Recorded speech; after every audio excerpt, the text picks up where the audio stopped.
কথা বলার ইচ্ছা না থাকলে আমরা যেটা বলে থাকি, অবহেলার আরেক নাম একটু পর কথা বলি, এখন ব্যস্ত।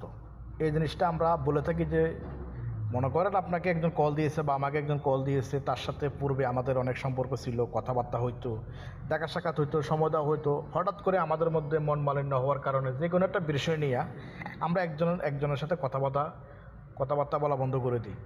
এটা ঠিক না। কেন ঠিক না?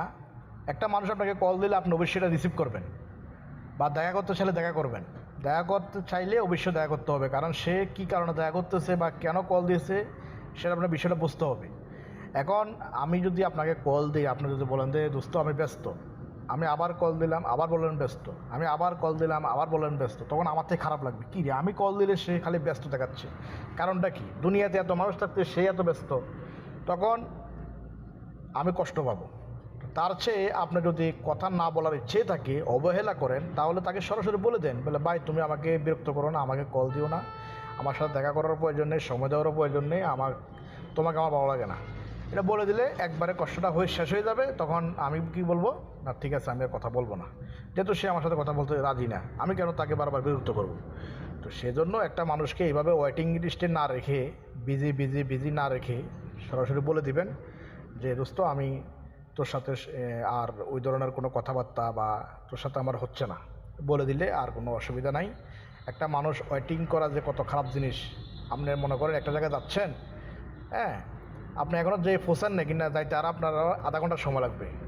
কারণ আপনি ওই যে লোকটা দাঁড়িয়ে আছে ওকে বললেছেন যে আমি আর 2 মিনিটে চলে আসতেছি, 1 মিনিটে চলে আসতেছি, 5 মিনিটে চলে আসতেছি। এভাবে ওয়েটিং লিস্টে রাখবেন না, কারণ এগুলো রাখলে এগুলা যে ওয়েট করতেছে সে অনেক খারাপ লাগবে। ওয়েট জিনিসটা মানে দাঁড়িয়ে থাকা, অপেক্ষা করা খুব খারাপ জিনিস। এটা সবার ক্ষেত্রেই। আপনাকে যদি কেউ অপেক্ষা করাতে দাঁড়ায় রাখে, আপনার নিজের খারাপ লাগবে। তো সেম জিনিসটাই, কাউকে কখনো বিজি, অবহেলা এগুলো করবেন না। অবহেলা খুব খারাপ জিনিস। অবহেলা আপনি আজকে যাকে অবহেলা করবেন, সে দেখা গেল যে ওই দোষটাই করে না, যার কারণে আপনি তাকে অবহেলা করতেছেন, হ্যাঁ, দূরত্ব বজায় রাখতেছেন, গুরুত্ব দিচ্ছেন না। দেখা গেল যে দিন শেষে আসলে সে ভুলটি করেই নেই। তাই আপনাকে যাচাই বাছাই করতে হবে। যাচাই বাছাই করে আপনি একটা মানুষকে বলে দেন যে ভাই তোমার সাথে আমার হচ্ছে না, তাহলে আর মন মালিন্য যেটা হোক এখানেই মানে কি খতম। মানে এখানে আর কোনো কথা হবে না, কোনো বার্তাও হবে না, দুইজন দুই দিকে দুই রাস্তা চলে গেলেন। কিন্তু কখনও কাউকে বিজি দেখাবেন না, অবহেলা করবেন না, মোবাইলে কল দিলে বিজি দেখাবেন না।